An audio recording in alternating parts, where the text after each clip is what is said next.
الحمد لله نحمده ونستعينه ونستغفره ونعوذ بالله من شرور أنفسنا ومن سيئات أعمالنا من يهده الله فلا مضل له ومن يضلله فلا هادي له ونشهد أن لا إله إلا الله وحده لا شريك له ونشهد أن سيدنا وحبيبنا ومولانا محمدا عبده ورسوله فقد قال الله تعالى في القرآن الكريم أعوذ بالله من الشيطان الرجيم بسم الله الرحمن الرحيم يا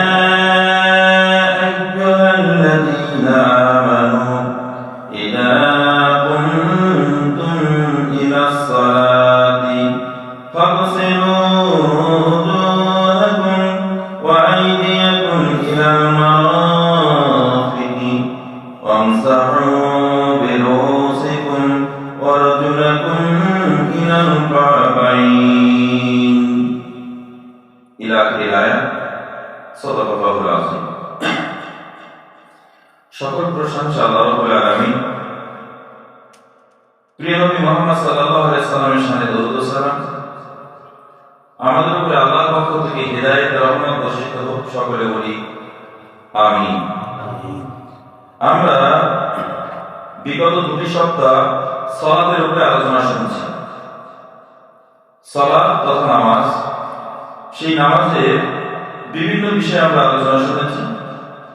আজকে নামাজ সম্পূর্ণ করতে গেলে গুরুত্বপূর্ণ একটি বিষয়, সেটা আল্লাহ পাক কোরআনে কারিমে বলেছেন। সে আয়াতটি আপনাদের সামনে তেলাওয়াত করেছি। এই আয়াতের তর্জমা হবে এবং সংক্ষিপ্ত কিছু কথা হবে ইনশাআল্লাহ তাআলা। তার পূর্বে আমরা একটা হাদিস শুনে নেব। হাদিসটি আবু উমামা রাদিয়াল্লাহু তাআলা আনহু থেকে হাদিসটি বর্ণিত।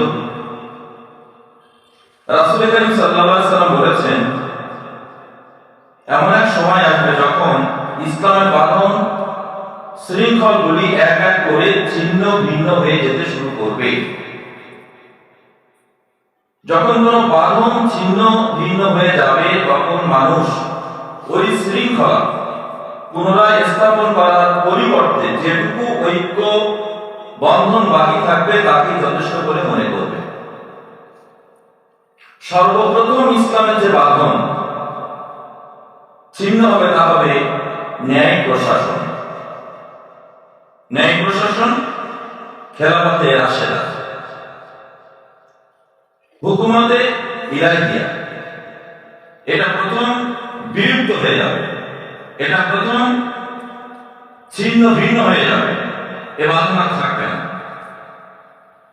তারপরে রাসূল সাল্লাল্লাহু আলাইহি ওয়াসাল্লাম বললেন, আর সর্বশেষ যে বাঁধনটা ছিন্ন হবে তা হলো নামাজ। যেমন ন্যায় প্রশাসন আমাদের কাছ থেকে বিদায় নিয়েছে, খোলাফায়ে রাশিদিন যে স্বপ্ন যুগ ছিল, সোনালী যুগ ছিল, সেই যুগ কিন্তু পৃথিবীতে আর কোথাও প্রতিষ্ঠা করা সম্ভব হয়নি, করতে কেউ পারেনি। এরপরে আমরা দেখতে পাচ্ছি একটা একটা করে ইসলামের বাঁধন, এর মাঝখানে অনেক বাঁধন আছে, অনেক আইন কানুন নিয়ম পদ্ধতি সবগুলি বিলুপ্ত হয়ে যাচ্ছে। সর্বশেষ যেটা বিলুপ্ত হওয়ার পথে সেটা হলো নামাজ। লক্ষ্য করে দেখেন, উম্মতের অধিকাংশ বেনামাজ, রাসূলের উম্মতের অধিকাংশ হচ্ছে বেনামাজ। এটা হচ্ছে অধঃপতনের সর্বশেষ। এর উপরে আমাদের আলোচনা সারা বছর যদি হয় তো শেষ হবে না, কারণ এই বাঁধন যদি আমরা টিকিয়ে রাখতে না পারি, এই বাঁধন মজবুত করতে না পারি, তাহলে কিন্তু আমরা জাহান্নামের কিনারায় থেকে দাঁড়িয়ে জাহান্নামের মধ্যে আমাদের পড়তে হবে। রাসূল করিম সাল্লাল্লাহু আলাইহি ওয়াসাল্লাম যতদিন নবুয়ত পান তখন তিনি নামাজ পড়েছেন। তিনি নফল নামাজ পড়েছেন, আল্লাহর ইবাদত করেছেন। মিল্লাত ইব্রাহিমের যে নামাজ ছিল সেই নামাজ তিনি তখন করতেন। তাই আমাদের মনে রাখতে হবে এই বাঁধন আমাদেরকে পুনরুদ্ধার করতে হবে এক এক করে। আজকে আমরা কোরআনে কারিমে যে আয়াত তেলাওয়াত করেছি আমরা তার দিকে ফিরে যাব। এই নামাজকে যদি আমরা সম্পূর্ণ করতে চাই তাহলে আমাদের প্রথম যে কাজ হবে সেটা হচ্ছে আমাদের মুখমণ্ডল ঠিকঠাক দিতে হবে। আল্লাহ পাক বলছেন, হে বান্দাগণ, তোমরা যখন নামাজের জন্য উঠবে তখন তোমরা তোমাদের মুখমণ্ডল ধৌত করো। এ আল্লাহর হুকুম, তবে মুখমণ্ডল ধুতে হবে। এর জন্য ওযুর যে ফরজ, ওযুর যে সুন্নাত, সে তরিকাটা আমাকে খুব ভালোভাবে জানতে হবে। দ্বিতীয়বার হচ্ছে কোনই পর্যন্ত তোমার হাত ধৌত করা, এটা আল্লাহর হুকুম। এরপরে বলা হয়েছে তোমার মাথার উপরে হাত ঘোরাও বা মাসা করো, বুলিয়ে নাও। এরপর বলা হচ্ছে তোমার পা গোড়ালি পর্যন্ত ধুয়ে রাখো। তাই নামাজ সম্পূর্ণ করতে গেলে নামাজে যখন আমরা খাড়া হব তার পূর্বে আমাদের ওযু সম্পূর্ণ করতে হবে। ওযু যদি আমরা সম্পূর্ণ করতে না পারি তাহলে এই যে পুরি ইসলামের এই যে বাঁধন আমরা দিতে সক্ষম হব না। এটাকে হালকা করে দেখলে হবে না। যেহেতু আল্লাহ তাআলা নামাজ পড়ার পূর্বে আমাদের যে কাজ দিয়েছেন সেই কাজ হচ্ছে মুখমণ্ডল ধুতে হবে। ফরজ আইন কোনি পর্যন্ত হাত ধৌত করতে হবে, মাথার উপরে হাত ঘোরাতে হবে, ঘোরাতে হবে, মাসা করতে হবে, আর পা গোড়ালি পর্যন্ত ধুয়ে ফেলতে হবে। এটা হচ্ছে আজকের কোরআন আয়াতে একেবারে সংক্ষিপ্ত অর্থ। এরপর উলামায়ে দ্বীন, ফুকাহা, মুফাসসির, মুহাদ্দিস তারা সুন্নতগুলিকে এর মধ্যে সব সংযোগ করিয়েছে। মুখমণ্ডল ধোয়ার জন্য কি কি তরিকা, কোনি পর্যন্ত হাত ধোয়ার জন্য কি কি তরিকা, মাথা মাসা করার জন্য কোন পদ্ধতি অবলম্বন করবেন, পা গোড়ালি পর্যন্ত ধুবেন কিভাবে ধুবেন। এজন্য আপনাকে নামাজের উপরে তালিম তরিকা নিতে হবে আমাদের কাছে বসে। কারণ এই শেষ তরিকা আজকে আমাদের শেষ হয়ে যাচ্ছে। উম্মতের অধিকাংশ মানুষ বেনামাজ। জ্ঞানের দিকটা আপনার প্রখর, আল্লাহ তাআলা আমাদের যে জ্ঞান দিয়েছে সেই জ্ঞান যথেষ্ট পরিমাণ, কিন্তু আজকে আমরা অধঃপতনের সর্বশেষ হয়ে পড়েছি। এই নামাজ আপনাকে আমাকে আদায় করতে হবে। চলুন আমরা একটা হাদিস শুনি। রাসূল সাল্লাল্লাহু আলাইহি ওয়াসাল্লাম মিরাজ থেকে ঘুরে এসে বলেছেন, আস-সালাতু মিরাজুল মুমিনিন, আমার উম্মতের নামাজ মিরাজ। তাহলে আমার উম্মতের জন্য মিরাজ as-সালাত, সালাতের মাধ্যমে আমার উম্মত মহাসূর্যের বাড়ি দিয়ে মেরাজে যেতে সক্ষম হবে। আজকে আধ্যাত্মিক জগতের যে প্রবাল শক্তি কোথায় গেল আমাদের? রাসূল আমাদের জন্য দিলেন নামাজ। রাসূল মেরাজ থেকে ঘুরে আসলেন নামাজ। রাসূলের নবুয়তের আগে তিনি নামাজ পড়েছেন, নবুয়তের পরে নামাজ পড়েছেন, মৃত্যুর আগে নামাজ পড়েছেন। এই নামাজের জন্য তিনি কত ত্যাগ এবং তিতিক্ষা করেছেন। দেখেন এই নামাজ শুধু মুহাম্মদ সাল্লাল্লাহু আলাইহি ওয়াসাল্লামের নামাজ নয়, এই নামাজ আদম আলাইহিস সালামের জামানা থেকে চলে আসছে। আদম আলাইহিস সালাম পৃথিবীতে আসলেন, পৃথিবীতে আসার পরে তিনি সর্বপ্রথম নামাজ পড়লেন ফজরের নামাজ। ওটা ছিল শুকরিয়ার নামাজ, শুকরের নামাজ। কেন? উনি সূর্যের আলো দেখতে পেলেন, অন্ধকারময় পৃথিবী, সূর্যের আলো যখন দেখতে পেলেন তখন তিনি 2 রাকাত শুকরের নামাজ আদায় করলেন। এরপরে নবী ইব্রাহিম আলাইহিস সালাম তিনি আগুনের ভেতরে যখন তাকে ফেলে দেওয়া হলো, জাতির পিতা ইব্রাহিম আলাইহিস সালাম, মুসলিম মিল্লাতের পিতা ইব্রাহিম আলাইহিস সালাম, যখন তাকে ফেলা হলো তিনি সেই আগুনের কুণ্ডলীর মধ্যে আল্লাহ রাব্বুল আলামিন তাকে সুরক্ষিত রেখেছিল। সেখানে দেখলেন ফুলের বাগান, আগুন কোথায় চলে গেছে। তখন তিনি 4 রাকাত শুকরের নামাজ আদায় করেছিলেন। শুধু তাই নয়, হযরতে ইউনূস আলাইহিস সালাম মাছের পেটের মধ্যে যখন গেলেন, মাছ বমি করে দিল একটা দ্বীপে, ওটা আসরের ওয়াক্ত ছিল। তিনি 4 রাকাত শুকরের নামাজ আদায় করলেন। ওটা ফরজ ছিল না, শর্ত। প্রথম যে নামাজ ফাউন্ডেশন দিয়েছে, ভিত দিয়েছে, এক একজন নবী এক এক সময়। পরবর্তী মাগরিবের নামাজ, এই মাগরিবের রাতে হযরত ঈসা আলাইহিস সালামকে আল্লাহ রাব্বুল আলামিন সুরক্ষিত রেখেছিলেন। তিনি আল্লাহর কাছে ইবাদত করেছিলেন, প্রার্থনা করেছিলেন। তিনি 3 রাকাত নামাজ আদায় করেছিলেন মাগরিবের সময়, শুকরের নামাজ। আল্লাহ পাক তাকে ইবাদত করেছেন, নির্জনে নিরালায় আসমানে তাকে সুরক্ষিত অবস্থায় রেখেছেন। তিনি 3 রাকাত শুকরের নামাজ করেছেন। হযরত মূসা আলাইহিস সালাম তিনি এশার ওয়াক্তে তিনি 4 রাকাত শুকরের নামাজ আদায় করেছিলেন। তাই নামাজ গুরুত্বপূর্ণ একটা ইবাদত, যে আজকের উম্মতের অধিকাংশ মুসলমান আজকে নামাজ পড়ে না। নামাজ আজকে আমাদের কাছ থেকে কিভাবে বিদায় নিচ্ছে, নামাজকে কিভাবে আমরা অবহেলা করছি, অমনোযোগী। নামাজকে আজকে মানে আমরা মামুলি একটা ব্যাপার ধরে নিয়েছি, আনুষ্ঠানিক একটা ব্যাপার ধরে নিয়েছি। না, এবার আসুন, এই নামাজগুলি ছিল শুকরের নামাজ। একটা একটা নবী একটা একটা অর্থে তারা আল্লাহ শুকর গুজার করেছে যখন আল্লাহর কাছ থেকে কিছু পেয়েছে, শুকর করেছে। পরবর্তীতে আমাদের জন্য এটা ফরজ করে দেওয়া হয়েছে। মেরাজের রাতে আল্লাহ রাব্বুল আলামিন তার নবীকে এই 5 ওয়াক্ত নামাজ দিয়েছিলেন। এটা আমরা সবাই একটা হাদিস আছে। তবে আমাদের নবী আমাদের জন্য স্পেশাল কি দিয়েছিলেন?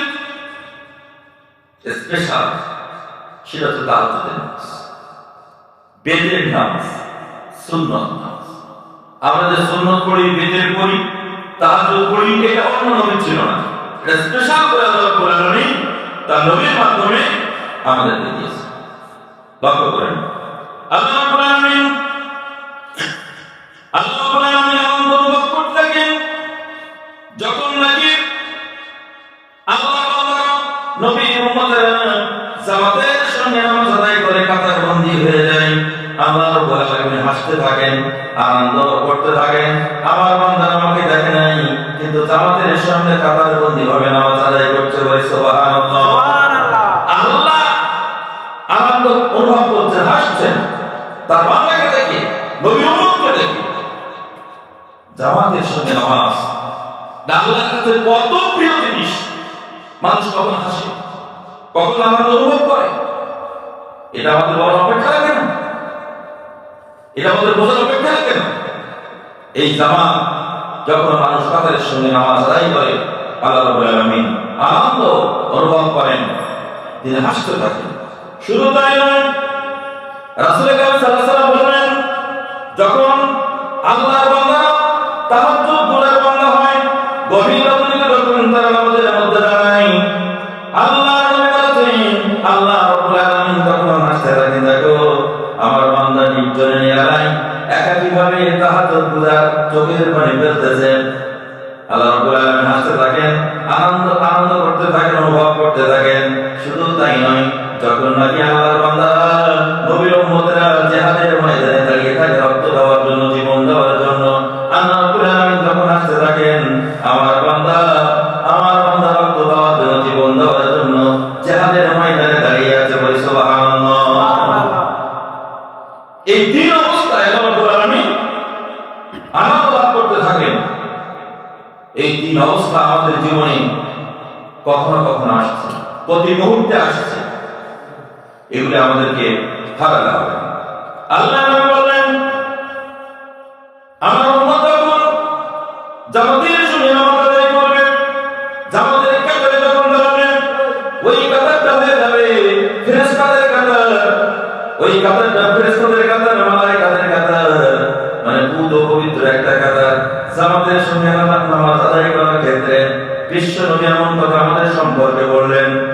আল্লাহ রাব্বুল আলামিন বলেন, উতলু মা উহিয়া ইলাইকা মিনাল কিতাব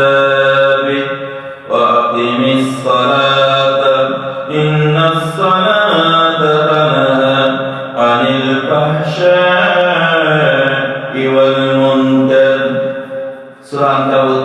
আল্লাহ রাব্বুল আলামিন বলেন, তোমরা পড়ো, তোমাদের যে অবতীর্ণ করা হয়েছে ওই কিতাবের মধ্য থেকে তেলাওয়াত করো, পড়তে থাকো, নামাজ কায়েম করো, নামাজ প্রতিষ্ঠা করো।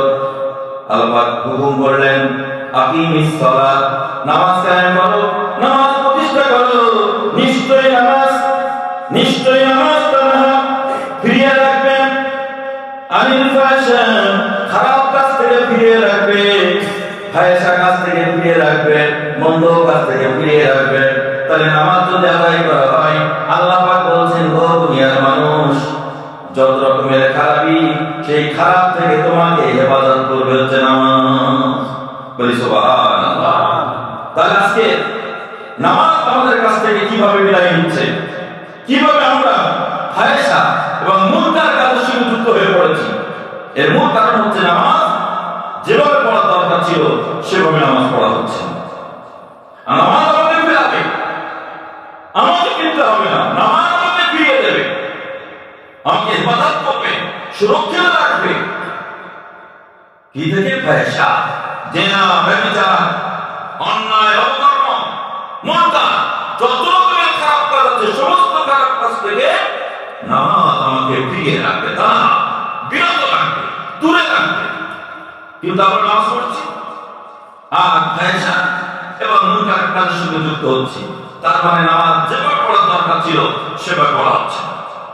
এই নামাজ আমাদেরকে গভীরভাবে জানতে হবে, নামাজ গভীরভাবে অধ্যয়ন করতে হবে। আজকে যদি নামাজের সূরা ফাতিহা, আয়াতুল কুরসি, নামাজের মধ্যে দরুদ, তাশাহুদ, এরপরে দোয়া মাসুরা, দোয়া কুনুত, এর অর্থগুলি যদি আমরা আলোচনা করি, তাহলে দেখা যাবে আমি যে নামাজ আদা করতে বলেছি নামাজ পড়া হচ্ছে না। যদি আপনি দোয়া কুনুত, সূরা ফাতিহা একটু গভীরভাবে ভাবেন, দেখবেন নামাজের যে অর্থ, নামাজের যে কর্মসূচি, তার বাস্তব জীবনে নেই। শুধু মুখে পুড়িয়া পাচ্ছি, মুখ দিয়ে কথা বলছি, কিন্তু যেটা বলছি সেটা মসজিদের বাইরে গিয়ে তা করছি না। এর অর্থ হচ্ছে নামাজ ঠিকঠাক ভাবে না জানা, নামাজকে বলবার করা হয়। কারণ নামাজ তো খারাপ কাজ থেকে বেরোবে, নামাজ উপর যে খারাপ কাজ করছি।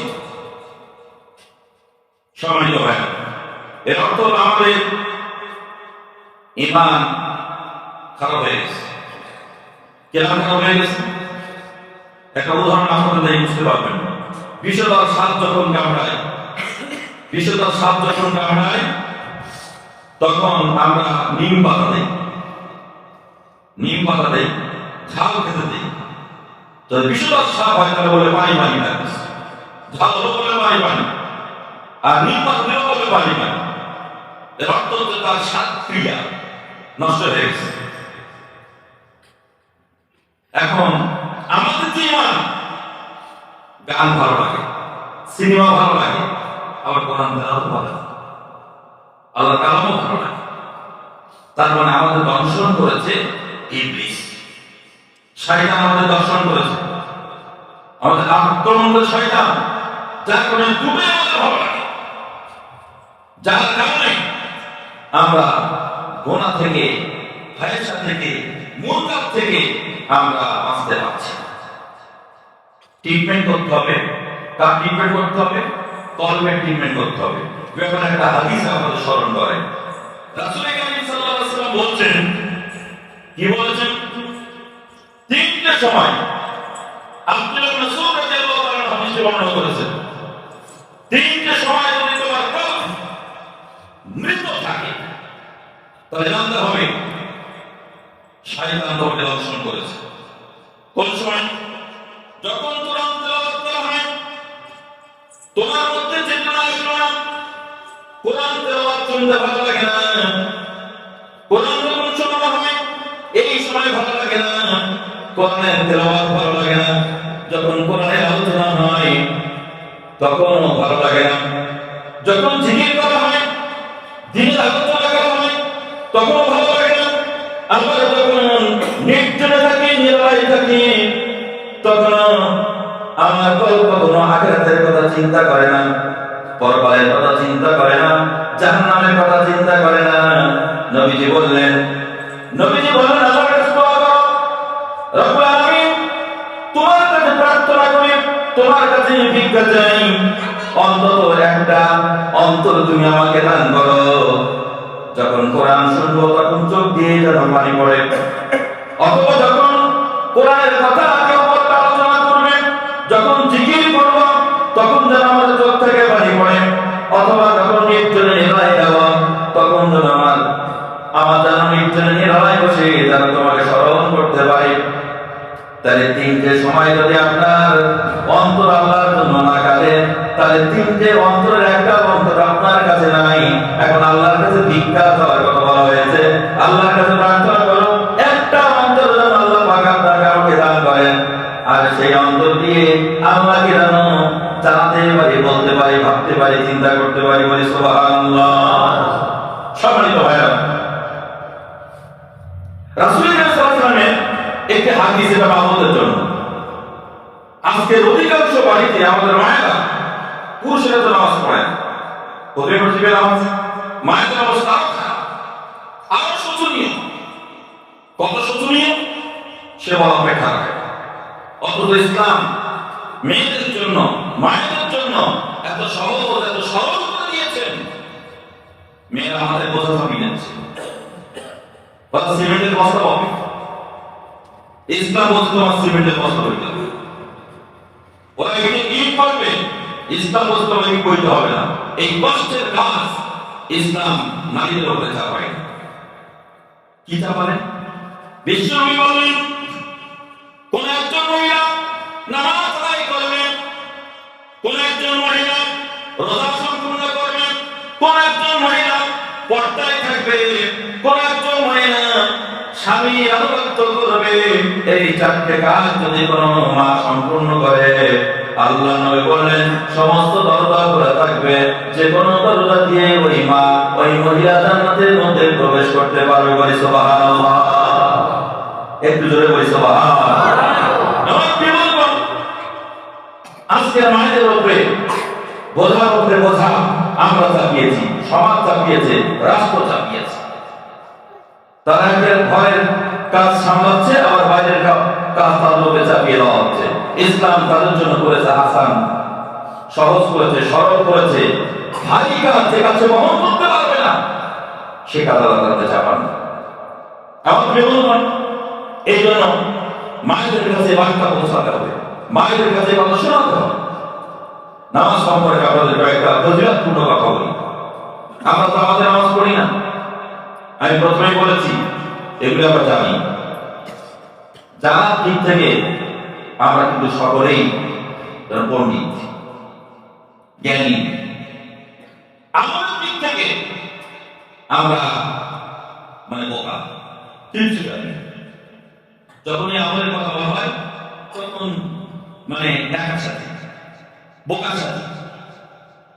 আর যখন আমাদের বক্তব্য রাখার কথা বলা হয়, কথা বলতে বলা হয়, তখন মনে হয় আমি মহা পণ্ডিত। আমার মতো পণ্ডিত পৃথিবীতে আর কেউ নেই। বিশ্বনবী বলেন, যদি তুমি ঘরে নামাজ পড়ো, আল্লাহ নবী বলেন তোমার জন্য একটা সওয়াব পাবেন। কেউ যদি ঘরে নামাজ পড়ে, আল্লাহ নবী বলেন যদি কেউ পাঞ্জেখানা, এটাকে বলা হয় বাইতুস সালাত, যেখানে 5 ওয়াক্ত নামাজ হয়, ওখানে যদি কেউ নামাজ পড়ে তার জন্য 25 গুণ সওয়াব পাবে। কোথাও আছে 27 গুণ, তাহলে 25 গুণ সওয়াবের কথা ওখানে বলা হয়েছে। যদি কেউ জুম্মার মসজিদে নামাজ পড়ে, জুম্মার মসজিদে কেউ যদি নামাজ পড়ে, আল্লাহ নবী বলেন 500 গুণ সওয়াব তার আমলনামায় লেখা হবে। শুধু তাই নয়, আল্লাহ নবী বলেন কেউ যদি আকসায় নামাজ পড়ে, 50,000 গুণ সওয়াব তার আমলনামায় লেখা হবে। কেউ যদি মদিনা মসজিদে নামাজ পড়ে, রাসূল বলেন আমার মসজিদ মদিনাতুল মুনাওয়ারায় কেউ নামাজ পড়লে 50,000 গুণ সওয়াব তার আমলনামায় লেখা হবে। শুধু তাই নয়, কেউ যদি মক্কা মুকাররমায় নামাজ পড়ে, তার আমলনামায় 1 লক্ষ গুণ সওয়াব তার আমলনামায় লেখা হবে। বলে সুবহানাল্লাহ। রাওয়াহু ইবনে মাজাহ। ইবনে মাজাহ এই হাদিস বর্ণনা করেছেন। আমাদের কাছে ফজিলাতপূর্ণ যে হাদিসগুলি আছে এগুলোকে তামাশা করে আমার শোনার পরে কি করে তামাশা করে। দুনিয়ার অনেক কিছু আছে সেটা আমাদের তামাশা করে না। এ কথাগুলি শুনে যারা নাস্তিকবাদ তারা এগুলি তামাশা করে, যারা মুনাফিক তারা তামাশা হাদিসের কথা রাসূলের কথা শুনে যে তামাশা করবে, রাসূলকে প্রশ্নবিদ্ধ করবে, জানবে লোক মুনাফিক। দাঁড়িয়ে আছে, টুপি আছে, পাগড়ি আছে, জামা আছে, তসবিহ আছে, সব আছে কিন্তু লোকটা মুনাফিক। মুনাফিকের সংখ্যা এখন বেশ ভালো জায়গায় দাঁড়িয়ে গেছে। এই জন্য ইসলাম আপনার জন্য যে গুরুত্বপূর্ণ কথা বলেছে, রাসূল বলছেন তোমরা যদি কোনো গ্রামে থাকো, কোনো জঙ্গলে থাকো, সেখানে তোমরা যদি 3 জন লোক থাকো আমাদের সঙ্গে নামাজ আদায় করো। 3 জন যদি তোমরা থাকো আমাদের সঙ্গে নামাজ আদায় করো, এই গুরুত্ব কোথায়? আজ গুরুত্ব হারিয়ে ফেলেছি। এই গুরুত্ব উদ্ধার করতে হবে আমাদের। সম্মানিত ভাইরা, যদি আমরা এই জামাতের সঙ্গে নামাজ না আদায় করি, রাসূল বলেন আলাইহিমুশ শাইতান, শয়তান তোমার উপরে সওয়ার হবে, ভর করবে। তাহলে আমাদের জোটবদ্ধভাবে থাকতে হবে, ঐক্যবদ্ধভাবে থাকতে হবে জামাতের মাধ্যমে, নামাজের মাধ্যমে। এই নামাজের জামাত এটাকে অবহেলা করলে হবে। নামাজ সম্পর্কে গুরুত্বপূর্ণ কথা আমরা জানি, কাজেই আমাদেরকে জামাতের অনুসরণ করতে হবে, কাতারের অনুসরণ করতে হবে, জামাতের নামাজ অনুসরণ করতে হবে। যদি আমরা অনুসরণ না করি তাহলে অবস্থা কি হবে? রাসূল এর আবু শরীফের হাদিস সেখানে বলা হয়েছে নেকড়ে বাঘ কামড়ে ধরবে। বকরি যখন বাচ্চা হয়ে যায়, নেকড়ে বাঘটাকে সহজে আক্রমণ করে। অনুভবে যখন আপনি বাচ্চা হয়ে যাবে, শয়তান আপনাকে আক্রমণ করবে, আপনাকে গুনাহের কাজের সঙ্গে সে সংযুক্ত করিয়ে দেবে। এই জন্য আমাদেরকে জামাতের সঙ্গে নামাজ আদায় করতে হবে। এই জামাত আমাদের কাছ থেকে বিদায় নিচ্ছে, নামাজ আমাদের কাছ থেকে বিদায় নিচ্ছে। এই আমাদের উদ্ধার, যদি উদ্ধার আমরা না করতে পারি তাহলে আমরা মৃত্যুর পর আফসোস করতে থাকবো। সময় চলে গেল, যদি পৃথিবীটা আরেকবার যেতে পারতাম সারা জীবনে বাধা করতাম, এরা মনে হবে, কিন্তু পৃথিবীটা আর ফিরে আসা যাবে না। সম্মানিত ভাইরা, কোরআন আমাদের কাছে যে বিবরণ দিয়েছে সেই বিবরণ আমাদের গ্রহণ করতে হবে। জীবনের থেকে কোরআনকে ভালোবাসতে হবে, জীবন থেকে নামাজকে ভালোবাসতে হবে। আজকে নামাজকে কতটুকু ভালোবেসেছি আমরা? জীবনের থেকে নামাজকে ভালোবাসতে হবে। নামাজ তো আমাকে গোনা থেকে দূরে রাখবে, নামাজ তো আমাকে গোনা থেকে দূরে রাখবে। নামাজই তো করি না, এটাকে ঠাট্টা তামাশার বস্তু বানিয়েছি। এগুলি আমাদের ওই মানে সিস্টেম পালন না করলে নয়, আচ্ছা না করলে নয় যায়, কিন্তু নামাজ আপনাকে পড়তে হবে। সাহাবায়ে কেরাম যেমন নামাজ পড়েছে, নবীরা যেমন নামাজ পড়েছে, নবী হবে আপনার দৃষ্টান্ত। দৃষ্টান্ত আপনাদের সামনে আগামী ইনশাআল্লাহ তুলব যে নবীরা কিভাবে নামাজ আদায় করেছে, সাহাবায়ে কেরাম কিভাবে নামাজ আদায় করেছে, আল্লাহর ওলিরা কিভাবে নামাজ আদায় করেছে। আমরা ওই জায়গা থেকে দূরে সরে গেছি, আমরা সভ্যতার অনেক আগে চলে গেছি। সভ্যতা আধুনিকতায় আমরা প্রথম পৃথিবীতে, কিন্তু ইসলামী সংস্কৃতি, ইসলামী কালচারে আমরা অধঃপতনে চলে গেছি। হাদিসে বলা হয় অধঃপতনের শেষ পর্যায়ে চলে গেছি আমরা। অধিকাংশ লোক আমরা নামাজ পড়তেছি, বাড়িতে আমাদের ফোন চর্চা হচ্ছে। কত বাড়িতে 5টা ফোন, 5 জন মেম্বার 5টা ফোন, নামাজ নেই। ওই ফোন থেকে গান চর্চা হচ্ছে, নামাজ চর্চা হচ্ছে, নামাজের সময় নামাজ পড়েন, কোরআন চর্চা হচ্ছে। তার মানে আধুনিক সভ্যতা আমরা সাদরে গ্রহণ করেছি, আর ইসলামী সংস্কৃতি, ইসলামী কালচার, ইসলামী তামাদ্দুন এটা আমরা পা দিয়ে দূরে ফেলে দিয়েছি। ওটা হয় না ভাই, আমাদের ভুল হচ্ছে। আমি আপনাদের কাছে কথা বলবো না, এই গুরুত্বপূর্ণ যে কথাগুলি বললাম, আল্লাহ রাব্বুল আলামিন আমাদের এগুলি আমল করার তৌফিক দান করুন। সকলে বলে আমিন, জোরে বলে আমিন। নামাজের যে বিষয়টা বললাম, এই নামাজ আপনারা খেয়াল করুন। ওযু আজকে আমরা ঠিকঠাক করে করছি না। ওযু আর যদি ঠিকঠাক আলোচনা করা হয়, একটা বিরাট পাড়া আলোচনা আছে। এই ওযুকে নিয়ে চিকিৎসা বিজ্ঞান গবেষণা করেছে, চিকিৎসা বিজ্ঞান গবেষণা করেছে অজুকে নিয়ে। আপনি সারাদিনে 5 বার যদি আপনি মাসাহ করেন, মুখ ধোন, কনুই ধোন, এরপরে পা ধুতে পারেন, বলছে বিভিন্ন রোগ থেকে, জীবাণু থেকে এবং পাগলামি থেকে এই লোকটা সুস্থ থাকে। বলে সুবহানাল্লাহ। চিকিৎসা বিজ্ঞান এই অজু নিয়ে গবেষণা করেছে। রাসূলের সুন্নাত আর বিজ্ঞান কত সংঘাত নেই। আমি আপনাকে অনুরোধ করবো এই অজু আমাদের নিয়মিত করা দরকার। অজুর কথা আপনাদের বলেছি এর আগে একটা ঘটনা। শুধু অজু করার কারণে, শুধু অজু করার কারণে হযরত বিলাল রাসূলের নিকট করতে হয়েছিল। বলবেন না সুবহানাল্লাহ? বিশ্বনবী যখন সিদরাতুল মুনতাহায় ছিলেন, আল্লাহ নবী যখন সিদরাতুল মুনতাহায় ছিলেন, আর জিবরাইল চলে গেলেন। আল্লাহ নবীর একাকিত্ব, একা একা থাকা অনুভব করছিল। এই সময় তো মনে হলো আমার চারিদিকে হযরত বিলাল ঘোরাফেরা করছেন। রাসূল কারীম সাল্লাল্লাহু আলাইহি ওয়াসাল্লাম মেরাজ থেকে ফিরে এসে বললেন, বিলাল তুমি কি আমল করো? বিলাল বলছে, ইয়া রাসূলুল্লাহ, আমি যা করি আপনি জানেন, আমি তো আপনার খাদেম। আল্লাহ নবী বললেন, না তুমি এক্সট্রা কি আমল করো? ইয়া রাসূলুল্লাহ, যখন আমার ওযু নষ্ট হয়ে যায়, যখন ওযু করে নেই, বিশ্বনবী বললেন, তুমি এই আমলটা কখনো ছাড়বে না। এই আমলের কারণে সিদরাতুল মুনতাহায় আমি যখন একাকিত্ব মনে করছিলাম, তখন তোমাকে অনুভব করেছি। বলি সুবহানাল্লাহ, জোরে বলি সুবহানাল্লাহ। তাহলে আজকে আমাদের স্মরণ রাখতে হবে, ওযুর ব্যাপারে গাফিলতি নয়। রোগ থেকে বাঁচবেন, অসুখ থেকে বাঁচবেন, পাশাপাশি এর মান আর মর্যাদা সিদরাতুল মুনতাহায় উচিত হযরত বিলাল রাদিয়াল্লাহু তাআলা। ওয়া আখির দাওয়ানা আলহামদুলিল্লাহি রাব্বিল আলামিন।